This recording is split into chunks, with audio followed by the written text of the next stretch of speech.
नमस्कार. आपलं नाव आणि पत्ता सांगा. माझं नाव आगतराव साहेबराव मारकड, मुक्काम पोस्ट उमरठ, तालुका करमाळा, जिल्हा सोलापूर. ही 1 एकराचा प्लॉट आहे. किती वर्ष झाले बागेला? तर 2.5-3 वर्ष झाले. पहिल्या बाराला आपण 24 टन माल काढला. दीड वर्षात? हा, दीड वर्षात 24 टन माल काढला होता. 1.5 वर्ष लागवड झाल्यापासून 1.5 वर्षात. 100% एसडी वैदिकवर हो, 100%. किती निघेल आतापर्यंत?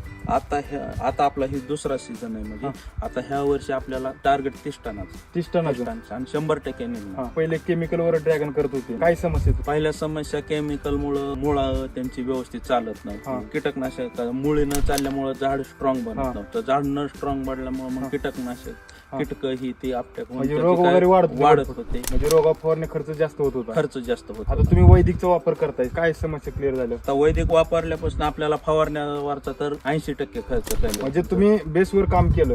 हो. जर तुमची माती जर सुपीक आणि कसदार असेल तर तुमचं पीक जोमदार पीक जोमदार येणार, म्हणजे कुठलीच समस्या येणार नाही. आता तुम्ही मगाशी म्हणले होते की एक फळ तुमचं किती ग्रॅम भरलं होतं? आपलं फळ 1 किलो 18 ग्रॅम पर्यंत आपलं फळ भरलं. मार्केटमध्ये असं तुम्हाला पाहायला भेटतं का एवढं वजनाचं? आता आपण पहिलं दुसरी का कुठं बघितलं नव्हतं, पण आपलं भरलं 1 किलो 18 ग्रॅम पर्यंत. इतरांच्या तुलनेत आपलं मार्केटला फास्ट जात आहे. आणि दुसरा मुद्दा म्हणजे व्यापारी आपल्याला फोन करून बाबा माल आमच्याकडेच टाकत जा, भलं आम्हाला तुम्ही 2 रुपये जास्त मागून घ्या, माल टाकत जावा, की तुमच्या मालामुळं आमचं दुसरं सुद्धा कस्टमर वाढते, तुमच्या मालामुळे येते. तर क्वालिटी असेल तर व्यापारी पळत येतो. आता माझी सगळी पूर्ण शेती 15 एकर शेती पूर्ण वैदिक वरच आहे. म्हणजे समस्या काहीच नाही तुम्हाला? समस्या काय म्हणजे खर्च कमी झाला तुमचा? खर्च कमी झाला, उत्पन्न वाढलं. रोप पण मी देतो ती पण पूर्ण एसटीसी वैदिक वैदिकची रोपं देतात. चालेल, धन्यवाद.